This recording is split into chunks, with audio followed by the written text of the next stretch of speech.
NjuKDuck, it's great to see you again in EU, I have to say. And congratulations on how Worlds has been going so far. It was a bit of a mixed bag, I guess, but you're in the 1-on-1 pool, so you have a lot of matches ahead of you, possibly. And I want to ask, from your coach's perspective, what do you feel like are the things that went well and that didn't go as well in those 2 games? Yeah, so against DK, we got a little too excited, I think, on stage, and I also think they're a bit of a tougher opponent to like draft against. They have more depth, so they like, you know, picked Sylas later on as not something we're used to, and like Showmaker, he has like an X factor with Sylas in a good game. But I still thought we had like a pretty good situation early on, but we kind of just, I don't know, we kind of just dropped the ball. It was too much happening and we couldn't really keep up, so they were just better, yeah. Okay, Bwipo was commenting that he thought in-game he didn't think the synergy was completely on point, or the communication. Is that in line with what you think as well? Yeah, I mean, it's twofold for me. I think we made some mistakes. We could have helped each other more in the game and like communicated more clearly.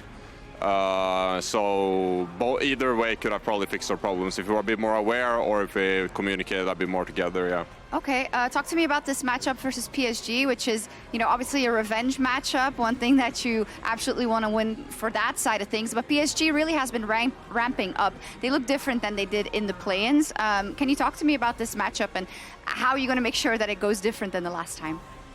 Yeah, so it's obviously a super important match for us because we got a kind of a good draw in the PSG, and if we want to make it out, we should really win this game. From where we stand, like, they're pretty good. They're a pretty standard team, and yeah, we obviously lost to them at MSI, but we're also a lot stronger now. So yeah, I mean, obviously I'm a little bit nervous about the match. This is like super important game. And you know, we have some like strategies we're going to use, and yeah, just hoping it's going to work. So yeah. Okay, good luck. Thank you. NjuKDuck has a plan. Great also to hear him back in Europe. True. And I love that he says that it's a good draw versus PSG, because looking at the graphic that we have just here, it's a tight one. The West has something to settle against PSG. He may say 7-7, but like, even if you're saying round 1, this is the round that kicked us out. So like, this one's a little bit sadder. Yeah. And then of course this one's more recent, so this one burns more. We can probably cover for this one. True, and they knocked Mad down in the bracket, but to me, like, there's one clear memory that needs to be different for FlyQuest in this PSG game, and it happened a little bit yesterday as well against a different team. I want to pull this up right now, and it's when Bwipo and Inspired get a little too carried away trying to make their own play. So this was an MSI memory. This was the second game as they're getting eliminated. Bwipo and Inspired on Renekton Viego just lose their minds chasing this Rumble for like 15 seconds. It leads to a Maple double kill, and then Maple ended up being a little bit too fed on the Asol. And then in terms of over-forcing, this was their game against DK when Showmaker got fed on the Sylas. They just, again, really hard forced this dive onto Sylas. He makes them dizzy, and this guy, this is not necessarily to flame Bwipo, he always goes for it, right? But when he's able to play with the right amount of patience, and as he talked about when they won the LCS championship, be confident that like he's enough, that just playing normally is enough, that's when I think they're at their best. Exactly. We've seen it in the LCS. When they're on the same page, they are the best team fighting team when they can make it happen. So they're going to go up against PSG. This is the revenge tour. Way back from MSI, they want to get it done. And they're going to have a lot of things to prove, and they want to go and get that revenge against PSG here. Let's see what FlyQuest can do. Taskcasters, back to you guys. Thank you so much, Lore. I feel big stakes not just for FlyQuest, but I guess for all of the West, given that it's 7-7, as was so wonderfully highlighted. So PSG the West are ain't scary. doing too hot right now. PSG are scary.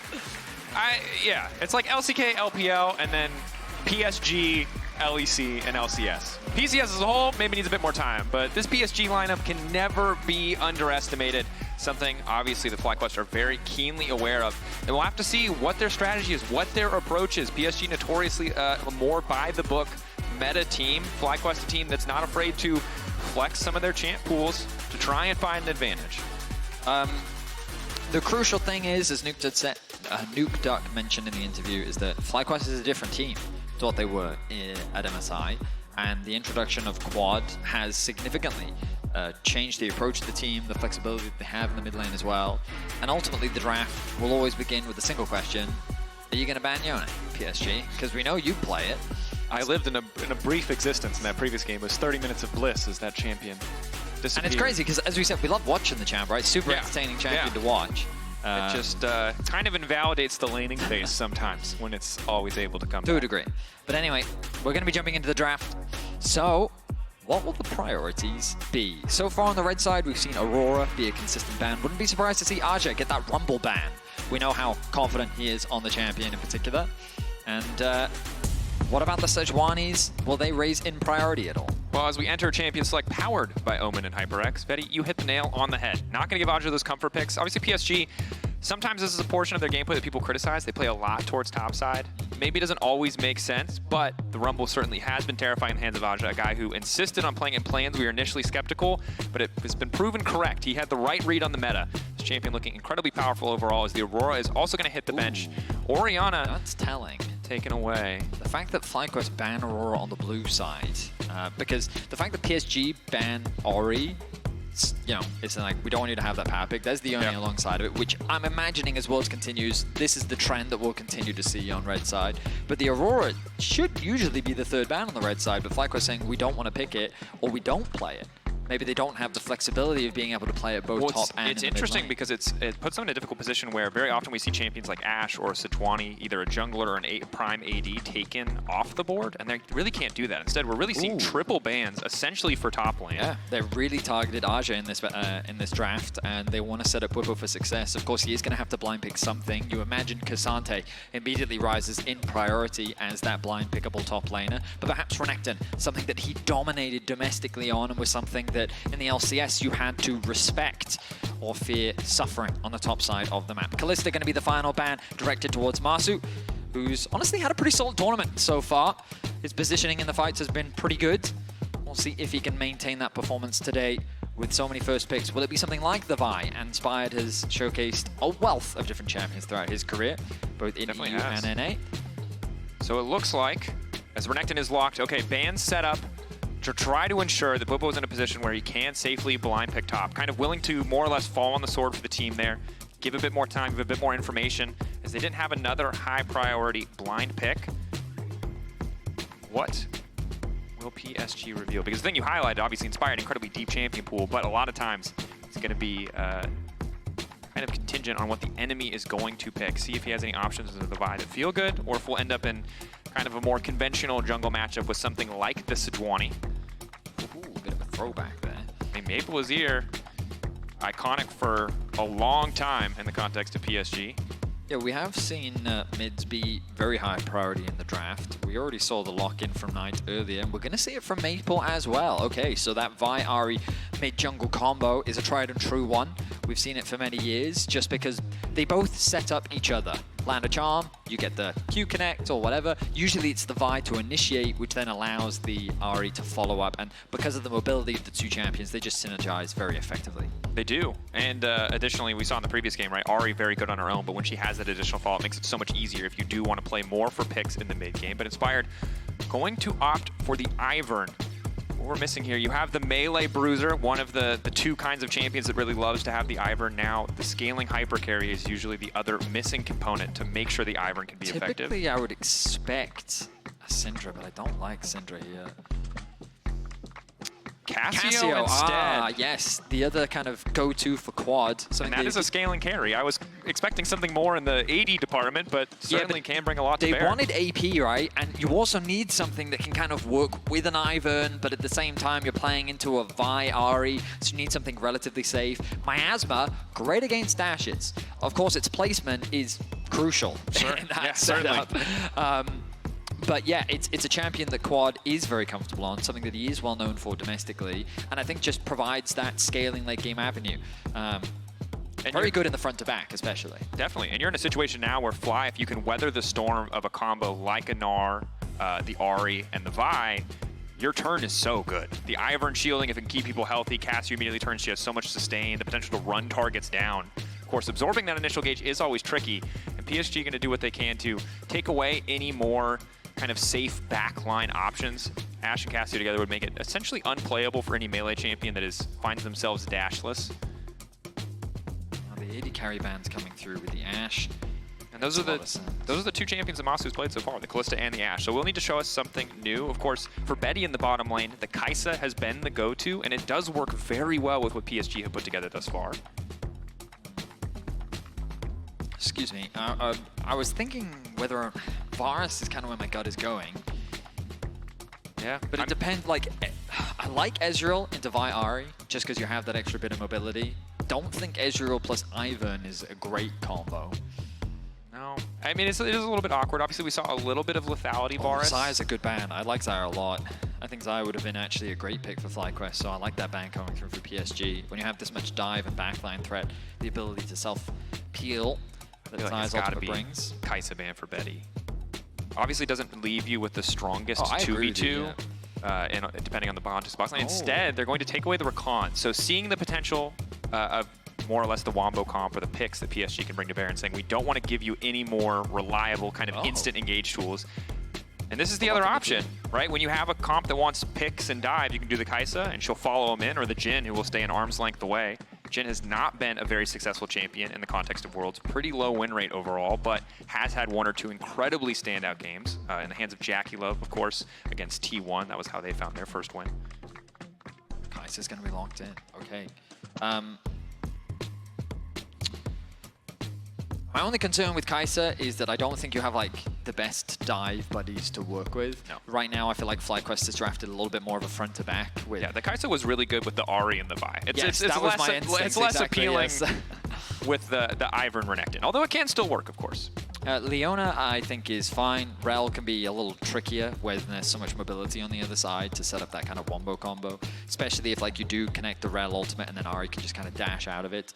It, you know, can be a little bit awkward. So having that hard CC makes sense, provides a little bit more, especially follow-up when paired up with the Ivern too. The Rell, though, on the side of PSG makes a lot of sense, just really facilitating the dive. My expectations were that the AD carries were going to be swapped in this draft, but either way, I'm going to go with the Jhin, having a little bit more range on the side of PSG. The pick potential definitely can follow up pretty effectively, but a lot of PSG's draft is going to be revolved around their mid-jungle duo. Wouldn't be surprised if we saw a swap come out from FlyQuest to not only get the Renekton out of the Gnar matchup, but also to then help the Kai'Sa weather the storm at the first few early levels.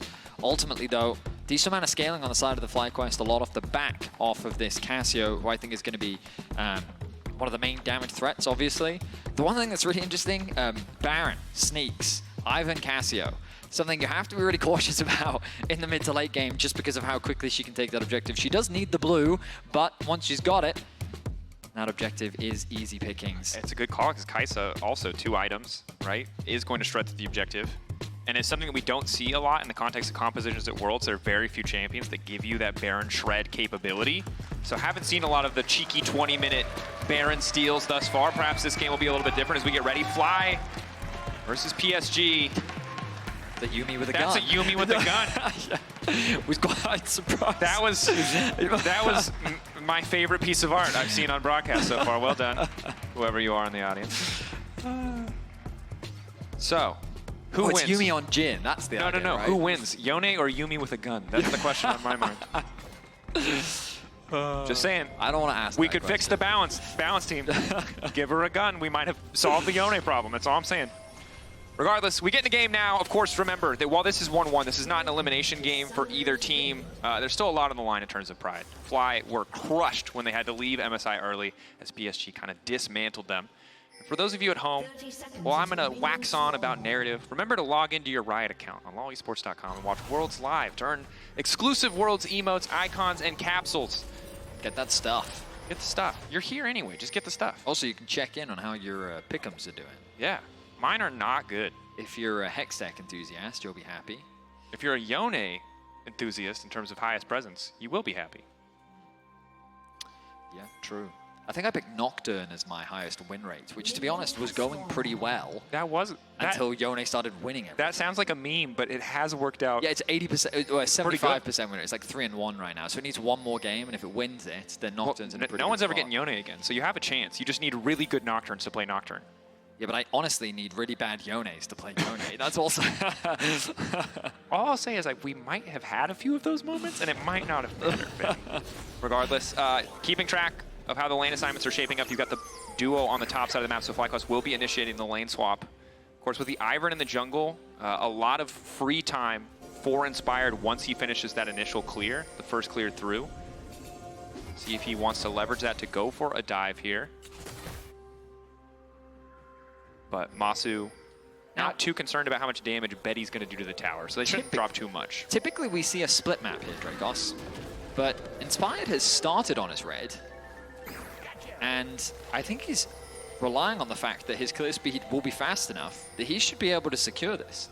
So the lane swap is already in an interesting spot, because normally the split map means that the jungler is in a position to threaten the dive on bot lane. I mean, JunJia can still be there, but he's not going to have any camps to take, which means that as he's threatening that potential dive, he's going to be losing his whole top side. Very which true. means that Bwipo actually feels safe enough to come bot already because the risk of the dive is lower. And look at the positioning of Inspired. He is only level 2, but he's been able to clear out his bot side camps, and he's in a position to potentially defend in the event of a dive. Giving a little bit more support to Bwipo. Obviously, yesterday was a bit of a disaster. While Bwipo fell behind, even really before the lane started, received no support, and I think it did really hurt when you have this TP-less Darius. So a bit more support coming from Inspired this time, and still can just move up to the top side. And the beauty of the Ivern, of course, just instantly delete those camps and be on even pace with JunJia, despite the fact that he spent a bit of time on the bottom side just in case to cover. Yeah, I mean, that's the beauty of Ivern, right? Like, you spend so much time after your full clear just kind of wandering around anyway, that committing some time on the bot side is not that big of a deal. Just seeing some of the challenges that Ahri can run into whenever she wants to approach the wave, Cassio can just kind of harass her. Yeah. And there's very little that the Ahri can do to trade back. Meanwhile, Bwipo hitting level 4 on the bot side of the map. Definitely a unique iteration to the lane swap, because so far we've kind of seen this solved approach where the people get level 2 and then the potential dive, and it's like this sequence of events that happens. But just the introduction of Ivern to the situation really changes things up. Also, one trend we've seen with Kai'Sa specifically is people are really comfortable leaving Kai'Sa in the 1v1 versus the majority of top laners in the meta. Although I'll hold that thought as Bwipo caught up in a bit of CC here. No ignite for what he is. It's burning down on Bwipo, excuse me. He's gonna die, first blood. I mean, he just misplays. I see the idea that he's trying to go for there. He ease in, cues the melee minions, ease back out again.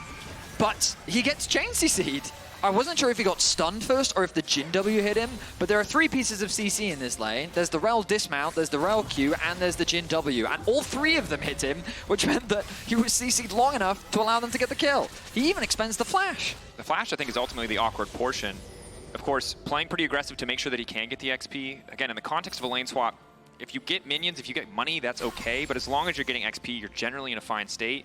Giving more money over to Betty is going to hurt, though. Early Swifties, faster on the rotation, getting to top faster now.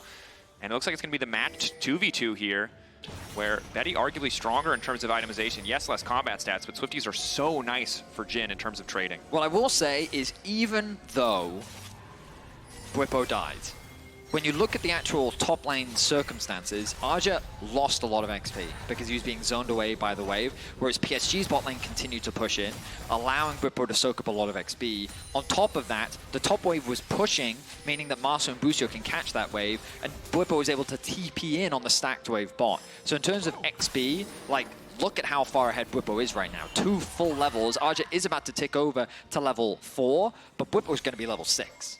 And that's terrifying for the Gnar. Cans continue to harass in mini Gnar form. Once 6 comes through, dives get very easy, even without, honestly, Inspired in the area. Azhi going to have to play very conservatively, very respectfully for the next few levels, as Betty caught out a bit there, but will sidestep the Void Seeker crucially. Stop that Plasma proc. Right now, very good pace early on for FlyQuest. The gold is close, but you can obviously see that some of the lead that FlyQuest do have in individual lanes is coming from Quad, keeping that pressure up in the mid lane. Does recall and get a tier. So good pace thus far, despite the kind of questionable early death from Bwipo. I guess the other good news you could argue is that the first blood went over to Rell, which is pretty much where the gold lead is sitting right now. Inspired with his bot lane. Gonna start this objective. Cassio's underneath the tower for the time being. Nice setup of the brush wall to create this fog of war. Good use of the Ivern utility. Mid lane was in an even state. Top lane now even, but they'll just be a little bit too late to the objective. Response coming in from JunJia now, but he's a little bit late on starting the objective here, so Fly will have a bit of an advantage in terms of map pressure. Apologies for talking over there, Dreyfus. I just noticed that Cassio actually has half a level on Maple as well. We didn't get to see what happened in the mid lane matchup, but Quad must have had like a nice trade or done something to force Maple back, so they actually lost a wave. And now look, he's actually 2 waves up in terms of CS, and he's half a level. So Quad playing the 1v1 very well in the early laning phase. And kind of as expected for Cassio, right? Notorious for, especially level 2 onward. She hits you with a Q, she's willing to burn through her entire mana pool, and if you stick around for that, you're gonna die. So Maple, while he has a really good setup when Woody's here, when JunJia is here, and the isolated 1v1, it is a tricky matchup to play out. Yeah, I mean, Cassio is that champion that only Cassio players can really play well. Whoa, whoa, whoa. Busio going in, but he's under the tower. It's a little bit awkward here. Charm now going in. Woody immediately going to fall. Ignite taking on Maple. It does not do too much. Twin Fang there. Whew. Quad threatening enough to stop them from killing his support at the very least. Busio was so close to being underneath the tower from that charm. If he had been, and then the CC had come through from Woody, that likely would have killed him. 2 tower shots definitely would have connected. JunJia on the way and inspired in the area as well. Maple immediately going to kick this fight off. Can they take the Cassio out of the equation? Petrifying Gaze is clean from Quad, but it's not enough. Maple quick to move back in with the dash. Finds the reset as well, and now Busio's in trouble. Shield coming in. Denting blows from JunJia. Buys enough time to find the second kill. It's a double kill for Maple, but FlyQuest are able to respond. A crazy collapse from JunJia. Q's in, connects the ultimate as well. But Quad was able to find a magnificent ulti, just didn't quite have the damage needed to turn the kills in his favor. Overall, a 2 for 2. Credit to Quad for getting the ulti off. I don't think that is quite as favorable, but you can see the aggressive look here from JunJia. And this is a team that's played together for so long, excellently coordinated. Keep track as well of Busio. Flashes onto Maple, locks him down as much as he can, but the Q has already come through, so the damage is there. Chains CC onto Quad, flashes out, gets a nice ulti off, but then Maple has extra charges of his ultimate to be able to finish that one off. Busio secures a kill, and crucially in this 2v2, Maple got 2, Quad got 0, right? Making the lane matchup that much easier. Merc treads alongside the Lost Chapter secured for Maple makes the matchup so much easier. And this is every single champion except for Kai'Sa is giving you Merc treads value in terms of that tenacity right now. This is a fantastic early purchase to have. Getting that extra gold is going to make this matchup so much easier. On top of the additional boots 2 movement speed, Cassio obviously going to be lagging behind for the vast majority in terms of that MS overall.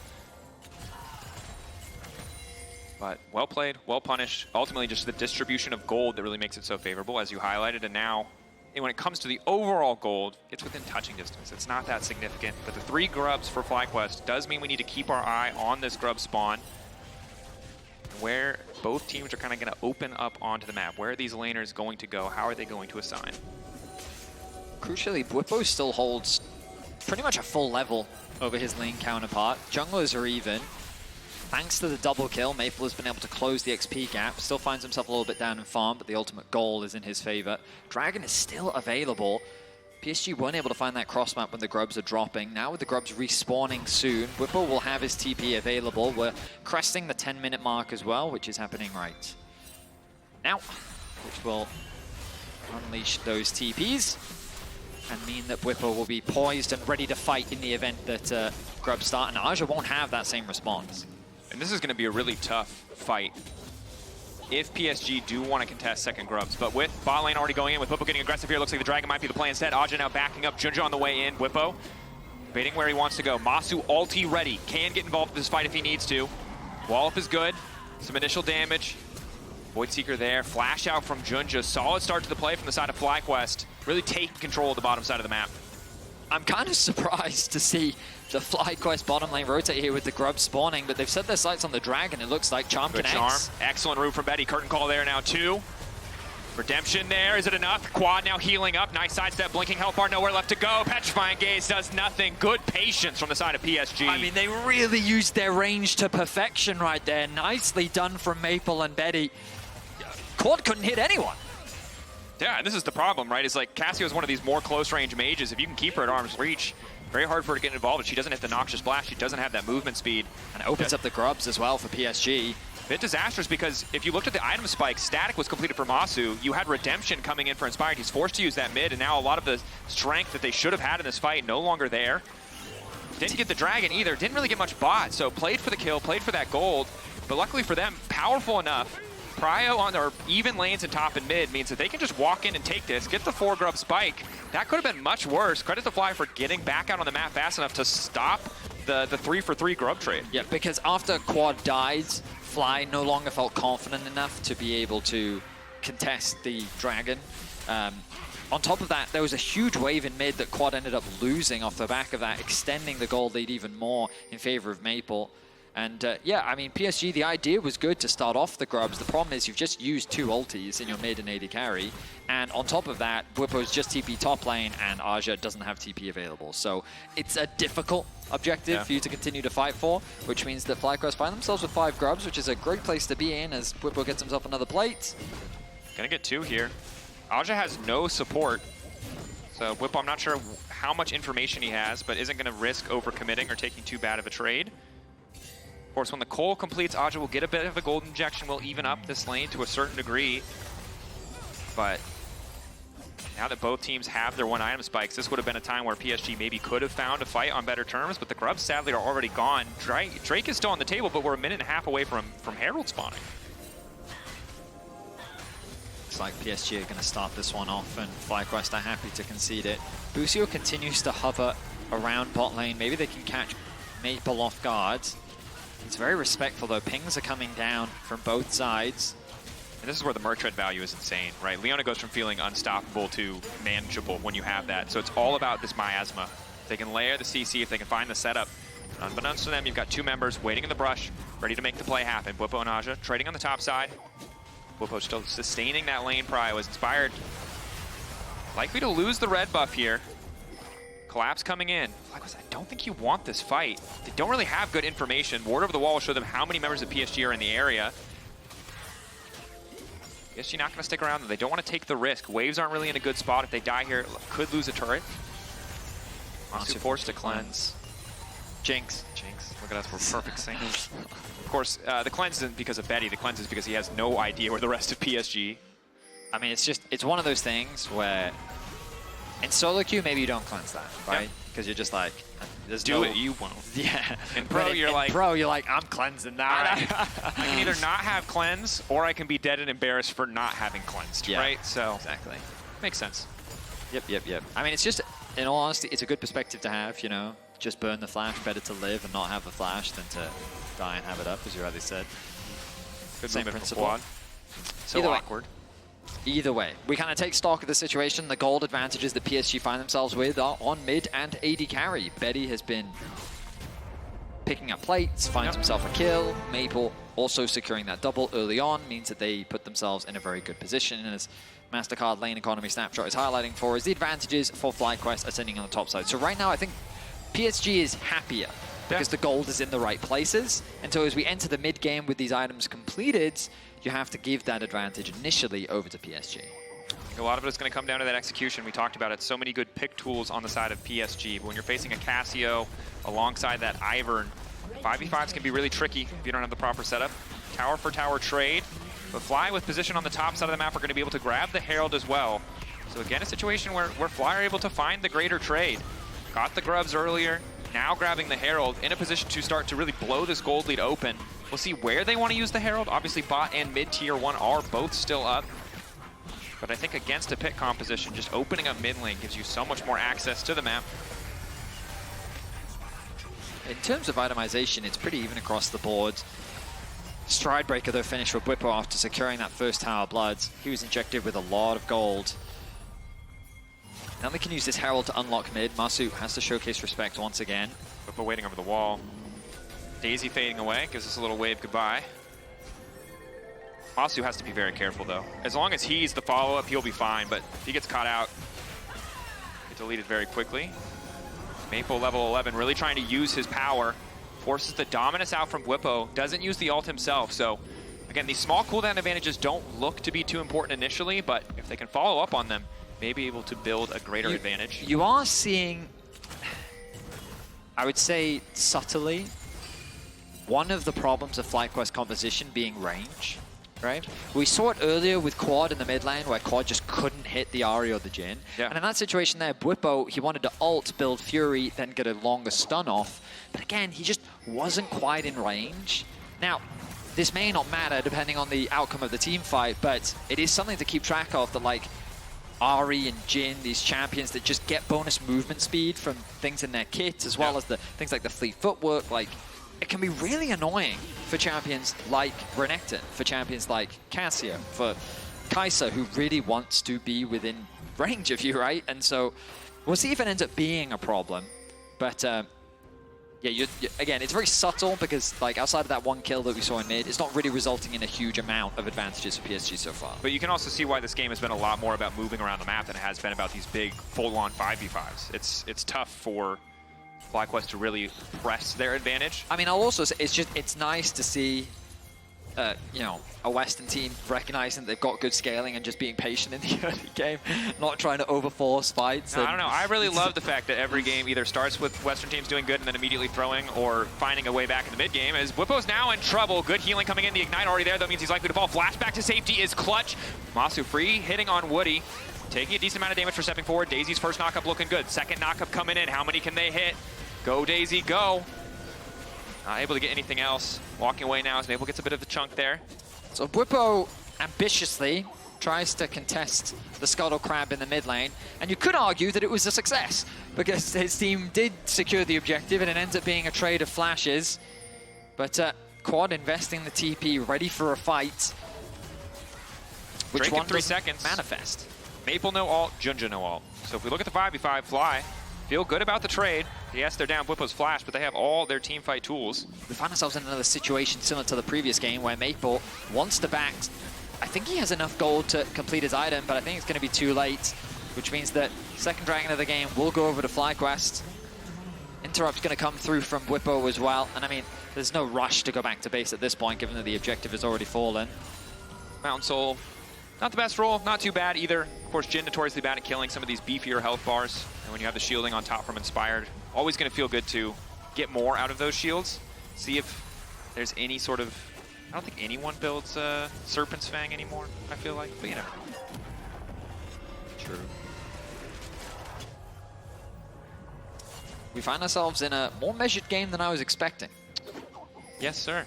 Well, I think it's important to note that, like, when PSG, you know, when they're not forced to play crazy, they're often they're slow, objective fight, pick kind of team. And that's part of the reason I think that they're so respected and they have found so much success internationally, is why they were able to take like BLG, for example, to 5 games, is they can play a really controlled mid to late game. I will say, I feel like this is projection, right? Okay. But it feels like that FlyQuest is like very aware of what happens at MSI based on what I'm watching, you know? Like, again, it's purely speculation because I don't know what the comms are like, but it does feel like that they're constantly reminding each other, be mindful, be careful, this jungler could be here, respect this play. It does feel like they're super respectful of their opposition. Well, you can't afford to lose. They certainly do not want to. Nice poke onto Bwipo.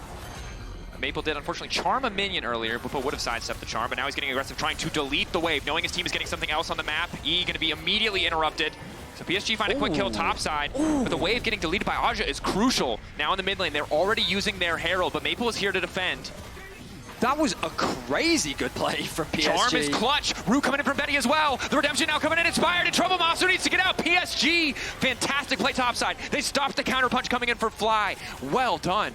Everything about that was incredible. Busio now goes for the stun. Quad has to be the difference maker. He and Massu. Massu only on a single item. He's behind. This is so hard for them to play out. Quad locked up. Unstoppable Vi goes in. JunJia going back. Quad wants to get a bit more space, flashing out to safety. Busio going to be the sacrifice, so the rest of the team can escape, but now Massu's in trouble. Ignite ticking just so they keep the vision, just so they can follow where he goes.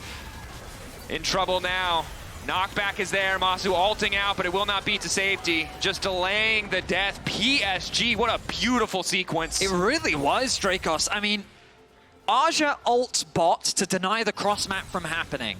Bwipo wisely realizes I'm dead, there's nothing I can do in this situation. He even tried to disengage from the tower, knowing that the dive was coming, but they cut off his escape route, so he just cuts off the wave so they can't get the tower. However, PSG, they TP into mid lane here from Maple, and then he connects the charm onto Inspired, catching him off guard, setting up for the pick follow-up from Betty, and then the TP flank to come in from Azhi, who'd been zoned away from the bot tower.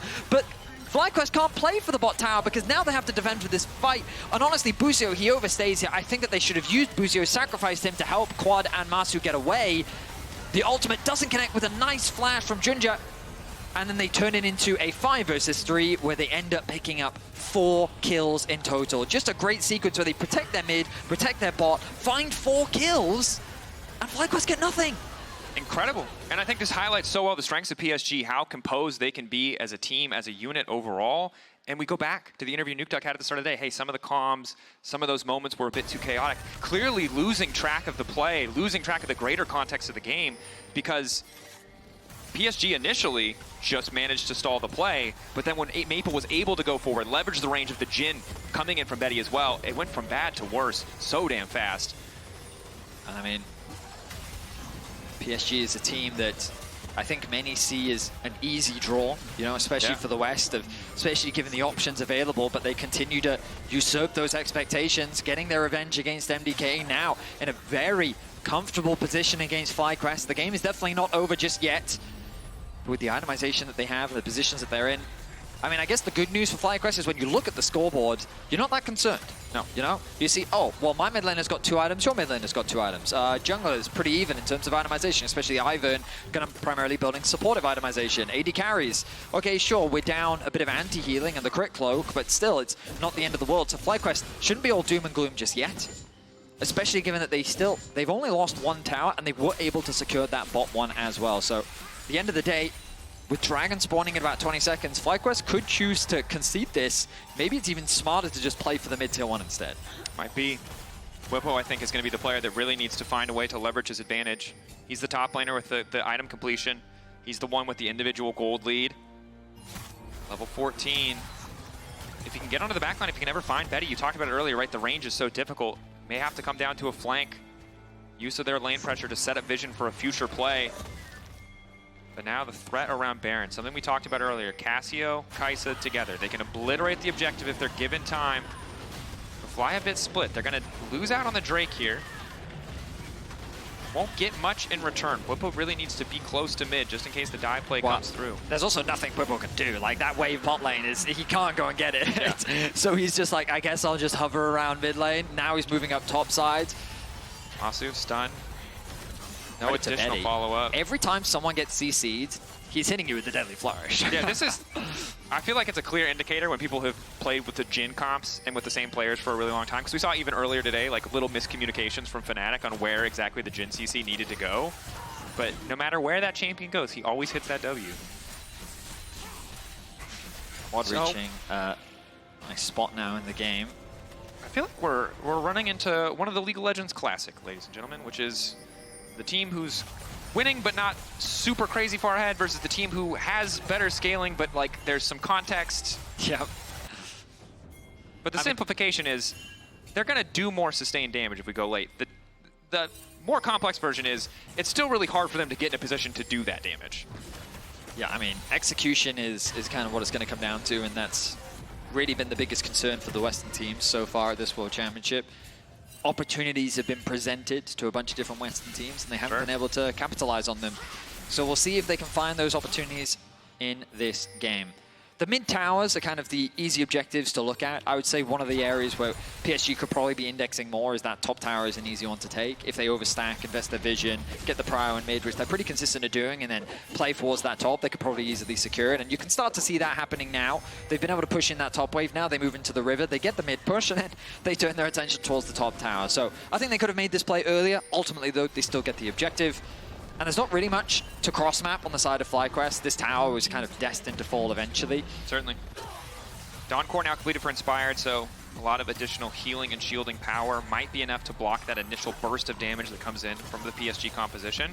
Massu going for the AP itemization, I think makes a lot of sense. The range disadvantage you highlighted earlier, somewhat mitigated when you have Kai'Sa who could just unleash that poke.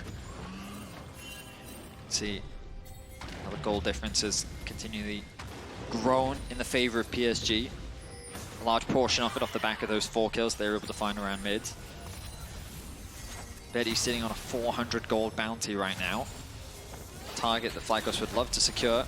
PSG overstacking in mid, Bwipo looking for a potential flank, not going to overstack it. Look at all these Jhin traps, though, hovering around the mid lane, making things a little bit more awkward.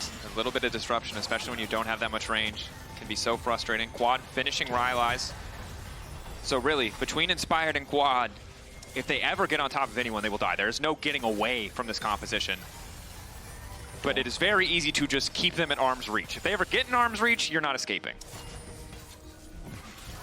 This tower is just being slowly chipped away at. I mean, PSG, they're not overcomplicating the game. It's nice to see. I mean, you can see bot wave going to demand a response, but top wave in an even spot, you can really take your time. You can spend as much time mid as you want, as long as the enemy doesn't send anyone up there. And PSG taking advantage of that fact to break this tower. And when you're the person playing the Ahri Vi composition, every bit of space you get is so incredibly valuable. My question is that, like, what is the moment that FlyQuest is kind of waiting for? Because PSG, you know, like, all of their moves have kind of been predictable, right? Oh, we're going to play for top tower, and then we're going to play for mid tower. And a lot of that is Betty is able to guarantee mid prio because Massu's largely left isolated in the mid lane, right? FlyQuest, on the meanwhile, are just kind of farming. They just keep catching waves. They're not really playing for anything. And you can make the argument, well, it doesn't really make sense for them to try and force it. We say as they TP in to force it. Wow, they are forcing this. So, okay, so Maple completes his item, and they sit there and go, Jhin as well, and they're saying, we're strong enough, let's fight. Yep. Starting this one off, Fly want to get in the area. Quad has to be careful. He cannot be the one to face check that. Luckily, the brush vision coming in from Inspired does allow them to step forward. They don't get a lot out of FlyQuest to start that objective. It costs them the TP. If they can't find the fight here, it's a bit difficult.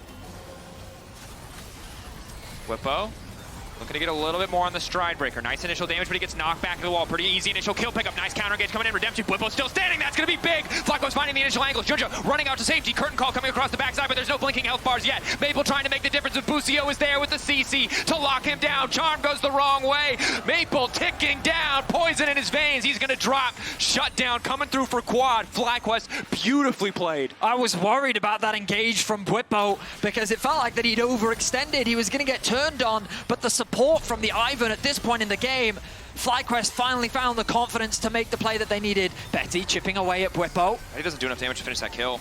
And again, they obliterate this objective. Do they turn for Azhi? Rage stacking, 7 seconds on the Mega Gnar. It's not enough. FlyQuest getting the objective. They were getting bled out across the map, but PSG overcommit on that Baron.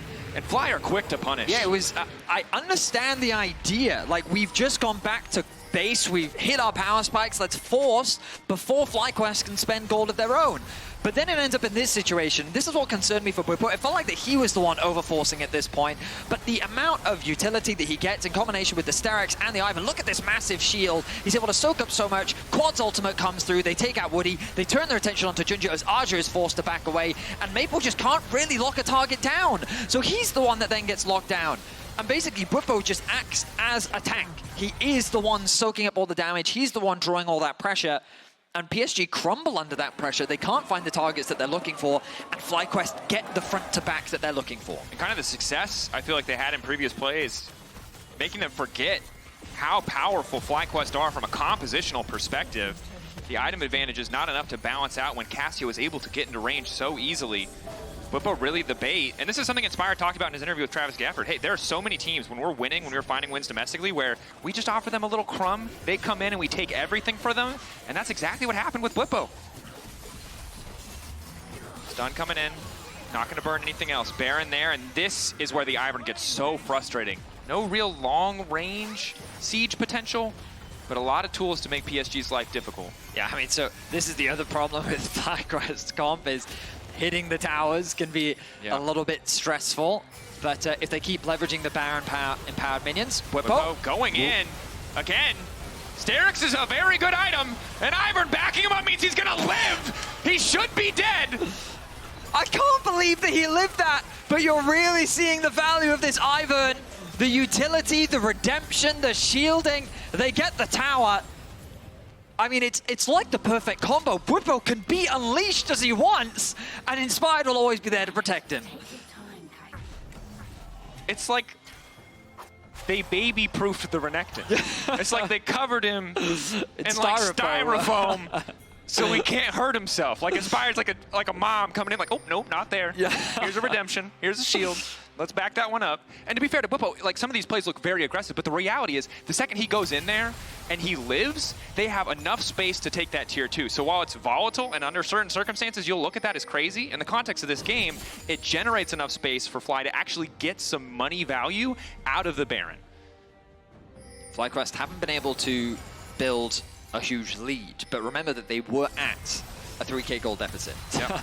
And now you have Seekers coming in for Massu. He's got enough AP to empower the Void Seeker. So you've kind of weathered the storm of what was a pretty commanding lead for PSG in terms of power in the game. For sure. And the Serpent's Fang gonna offer a lot of value. I didn't think we'd see it, but there it is. Healing, I mean, you feel for Betty though. He's the carry and he has to buy the shield reduction item and the heal reduction item. Jhin not having Infinity Edge does feel bad. Yeah, I'll say Mortal Reminder is very comparable to Lord Dominic's these days because they obviously nerfed the armor pen on it. So that heal cut doesn't feel bad. Yes. Serpent's Fang obviously will feel good if you're getting value out of the shielding cut. In any other situation, it's going to feel quite bad. Gale's Crucible now finished for Inspired as well. That is like a mega fed Ivern. Hey, bubble wrap this Renekton, man. He is not going to die. There's nothing they can do. Yeah. They put the baby in Kevlar, Betty. He is safe. Yep. I mean, I just think that it enables his aggression perfectly. Now, PSG have set their sights on the tier 2 in bot lane. They've got a nice push in mid. They're looking for picks. They won't find one. Busio here to defend for now, but Quad is on his way. They've got to be careful of a potential dive. They don't really have the members here. The cross map coming through from Bwipo on the top lane. It's taking a bit of time. Yeah, the TP response can happen as well. There's no real other play to go for here. They get the TP, obviously long cooldown before Baron and another Drake will be up. So TP advantage to the side of Fly. That's kind of what they get from the pressure.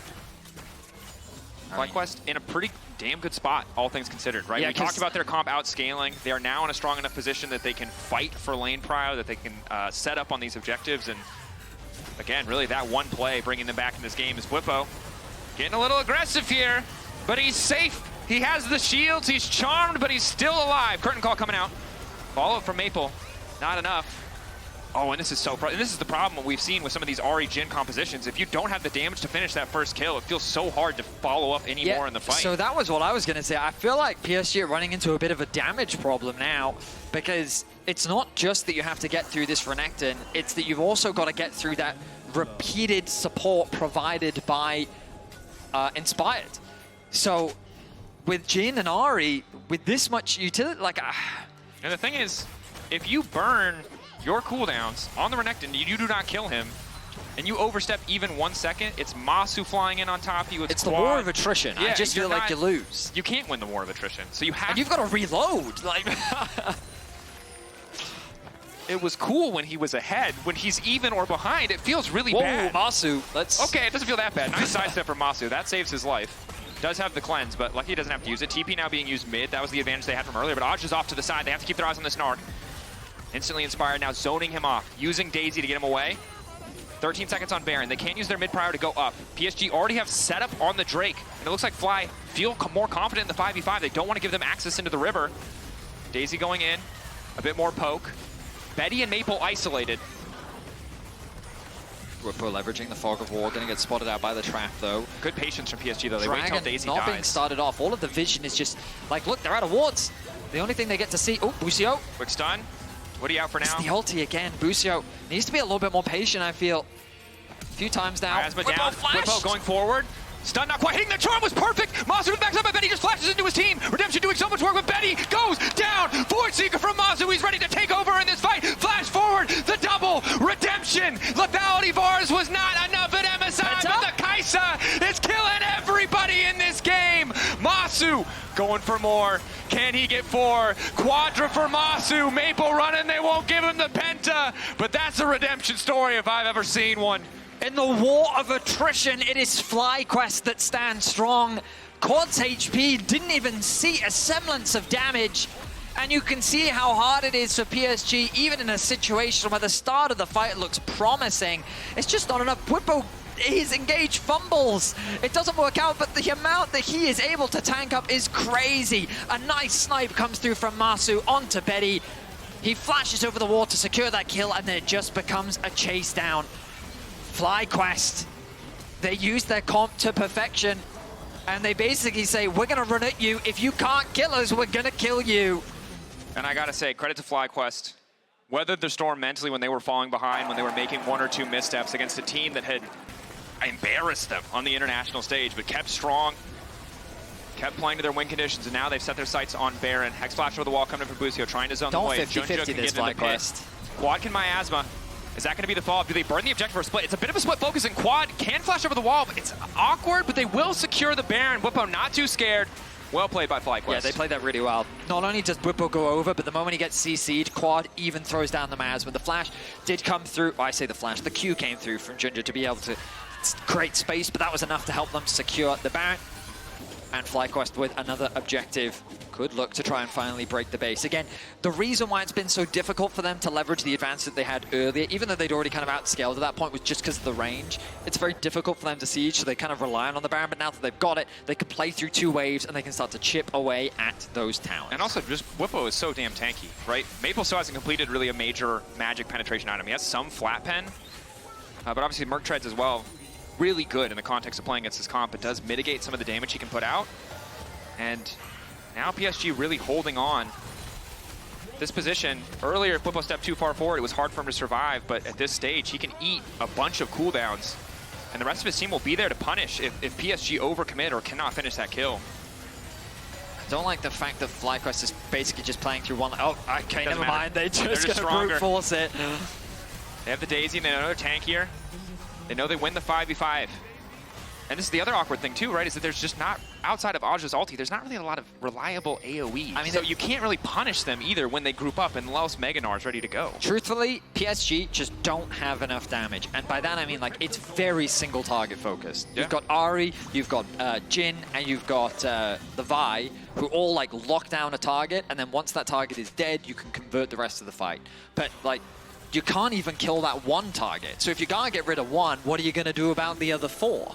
And credit to Inspired, being willing to pull this jungler out, right? Ivern is a champion that people kind of love or hate, depending on what your champion pool looks like. But against the Vi Ahri, if you can weather the storm, Ivern's one of the perfect answers, right? Because it disrupts so much. The shielding stops the pick potential. It was one of his domestic comforts, right? That alongside the Amumu, and like he's proven why teams have chosen to ban it away from it multiple times. Woody over the wall, though, not spotted. Quad, we'll see him. TP now coming in, Bwipo joining the squad. They just want to keep bullying with this 5-man unit. Bwipo going in, looking for the stun, trying to lock up Maple, trying to lock up Betty, trying to lock up anybody. And again, the redemption comes in. The shielding comes in this time around. The Serpent's Fang was there, mitigated some of that value. Bwipo will be forced to run away. They still can't kill him, retreating. Maybe they overstepped their boundaries there. FlyQuest, their siege is going to be slowed down a lot. They did have a nice wave on the bot side of the map that they could have played with. Already top, just continuing to pressure. Not sure what they can do with that, though. They need a wave in mid. Stalling to play for the wave in mid, it looks like. A window of opportunity where Betty doesn't have ult, Maple doesn't have ult, JunJia no ult. Perhaps Fly just want to hard force here in mid lane. Healing from Bwipo coming through, thanks to the red buff. I mean, they're very powerful in the 5v5. Can they just dive this tower? Viol was used, but the Baron buff is worn off now. So now it goes back to the Dragon, securing the Soul. But maybe they can look for a pick here. JunJia locked up. He's happy to poke. And again, this is a team you can tell. I've seen a lot of FlyQuest games where they would have gone over that wall, is all I'm going to say. Well, they've talked about how important this game really is. It'll put them at 2-1. The opposition in the 2-1 bracket is not easy, but you know what? It's the World Championship. No matchup is going to be easy.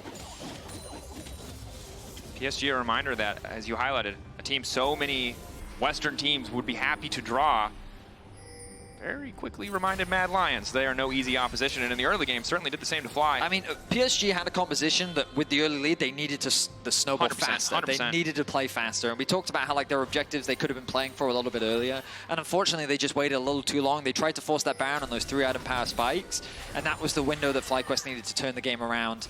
Ultimately, FlyQuest did play the patient game. It ended up working out. They didn't overforce. And now they find themselves in this position. Soul point, Dragon spawning, 2 seconds. PSG don't really have a lane to play through. They're completely split. It's an easy collapse. Massu could have got the first kill onto JunJia. There's no fight here for PSG. Redemption goes down. Bwipo going to take the additional healing. 500 health. Massu now unstoppable. Takes a bit more time than expected to kill JunJia. But he's dead all the same. I mean, honestly, this game is this just game is done. over. Yeah, It's taking them a while to end, again, because of the range. It's hard for them to siege, but like, PSG just don't... I think I can say with confidence, objectively, they don't have enough damage. They do not do enough to kill all of FlyQuest. True. And I think we've learned, because we talked about Grass versus Electrocute earlier, that Electrocute is not enough to make Maple a one-shot late game assassin in the context of this game. I mean, if he could land a full combo onto Massu before the Mountain Soul, maybe. Maybe. If he can land a full combo onto Massu when he doesn't have cleanse and forgets to push Zhonya's or Flash. Correct. If he stood there. And if he doesn't have Mountain Soul. And that doesn't account for Locket. Anything that Ivern does at all. Just anything. Literally. He can just, like, at this point, his voice line gives shielding. He just goes, oh, when he gets 300. Yeah, so, yeah. Let's not forget, okay, one of the, I guess you could say stupidest things, right? It's like, Inspired's ulti can not only block Charm, but if you're not even in range, you could just, Inspired's ulti can tank the W from Ahri as well. Yeah, that's an unfortunate set of interactions for Maple. And obviously for both these teams, right, you don't want to fall down to 1-2, but this is the last set of best of ones today. So from here on, you get the best of 3 chance. If this had been in the lower bracket, PSG would have the chance to adapt, to change their strategy, maybe to play more aggressive early. But at this stage, it's really going to take a miracle for them to come back. I mean, this is kind of... Daisy's soloing the Baron. Yeah, just keeping it aggroed for now. I think that FlyQuest, they could just have quad. Yeah, Massu can also just do it with Daisy. That's also greatest rivalries, LCK versus LPL, Daisy versus the Baron. Specifically Cupcake Daisy for some reason. Well, they one-shot it. Yep. And again, no discredit to PSG. They are an incredible team, but at this point from this position, just don't want to oversell, but also don't want to make it feel like we're underselling PSG. It's just impossible. The math just does not match. Yeah, that's kind of where I'm at, yeah. They lose the Excel spreadsheet version of League of Legends as Bwipo goes in. Some initial damage. Ulti in the back is good. Maple trying to make the difference, but the charm does not hit. Crucially, JunJia now running. Azhi has the AoE, but he gets one pop. Massu doing so much damage. It ends up being a 1-for-1, the trade of top laners, but as the wave comes through... Maple can't play. You highlighted it. Daisy just blocks all the relevant cooldowns. Only the Orb of Deception will go through. Charm again, hitting a might. This man cannot catch a break. FlyQuest pushing in. This is a moment where they can overstep. One of the few left to them. Can they play it out clean? Massu just melts these towers. He's going to keep chipping away with the W. W cooldown is non-existent. Massu going back. Woody doesn't hit, and that should do it. Massu free to do all the damage he wants, going godlike in this matchup. Benny, a dead man walking. JunJia running for the hills. Massu going golden, baby. Yet another quadra to come in as they close this one out in style. FlyQuest moving on to 2-1. A shaky early game for FlyQuest, but they don't overforce, they don't over-aggress, they wait for their composition to scale up, to come online, and they're able to dominate. Massu, gonna be the highlight player, of course, but Inspired, 1-1-14, 100% KP on the Ivern. I mean, good stuff, and I think I can just hear all of North America collectively breathing a sigh of relief, and at least some of North America's on our desk, so we'll find out what they have to say. I mean, yeah, I feel so much better now. You're not a part of the team. Calm down. What? Calm down, all right? Relax. The difference that 20 minutes of time makes. Because I'd say before they had the comeback fight, I was so nervous. It felt like they were too hyphy, that they were just making too many mistakes. It was going to be another one of those games.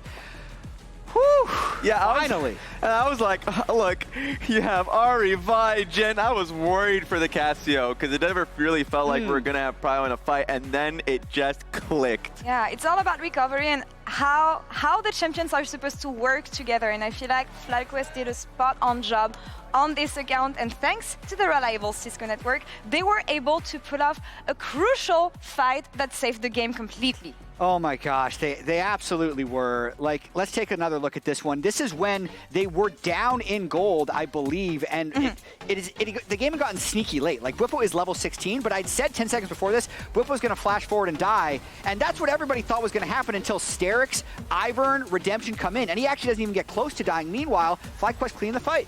It's ridiculous because this is just one of many moments, and I think you said Hilly on Twitter talked about basically creating space. Bwipo created a lot of space. The one that reminded me, there he is! Oh my God, that's him! Oh. That is so cursed. It is okay, there you go. Cursed. And that's the game, actually. It's Bwipo's Renekton turning into it. But look at Massu. This was the result of the very long game. The Cassio, I'm still not completely sold on, because especially when we see the damage graph, it's not like they dove into Cassio and he repelled them. Yeah. It was Massu just doing 50,000 damage in that game. The freedom to walk up, because it was really difficult for PSG to do anything about it, especially that bot lane play where I would love to see the specific HP, but Renekton was like in the single digits, it looked like. Yeah. But there was no shot from PSG side to get a kill. And so Massu recognized it, that blue side jungle fight where he hopped in freely and chased them down. Beautiful to see. He did an amazing job. They all did an amazing job, I feel, collectively. 2-1. And we actually have Massu standing by with Shocks for the Verizon post-game interview. Massu, congratulations. What a hard-fought win. First question has to be, how does it feel to finally get revenge for MSI on PSG? It feels good. I never really had a grudge against PSG or anything, but I did really respect them, especially like they're a very good team. So it feels good beating them. Yeah, they showed that again in this game. I want to say, talk to me about kind of the approach and the difficulties early on and even to mid in that game and what you had to change in order to get that turnaround.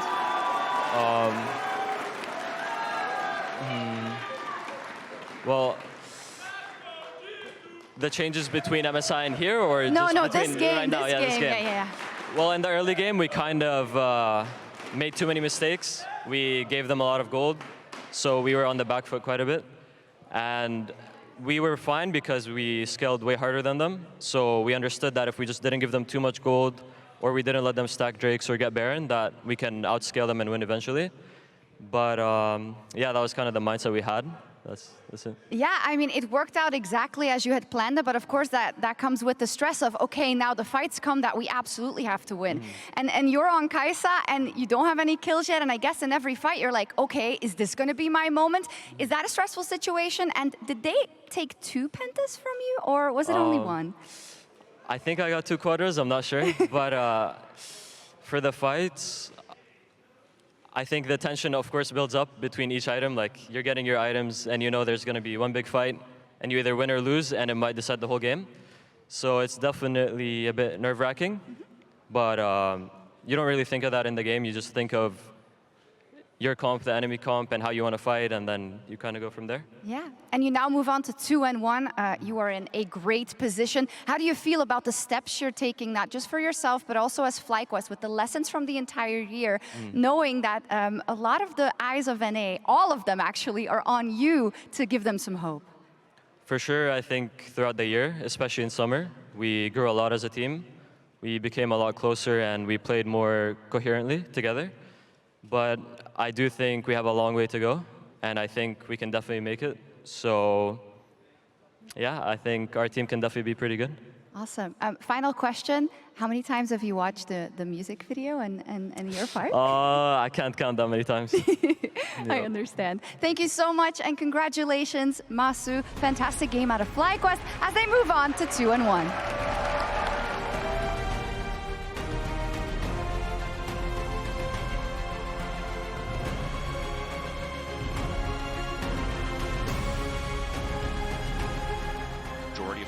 In the meta, although hold that thought, is Bwipo caught up in a bit of CC here. No ignite for Woody as it's burning down on Bwipo, excuse me. He's gonna die. First blood. My bad. I'm flashed out. I'm marking by. Bye. Go Leia. Ahri is killed. I have nothing. Nice. Should be nice. Woody doesn't hit, and that should do it. Massu free to do all the damage he wants, going godlike in this matchup. Benny, a dead man walking, JunJia running for the hills. Massu going golden, baby. Yet another quadra to come in.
Red Bull gives you wings. And if you're wondering why I move the way I do, I just feel so good, good.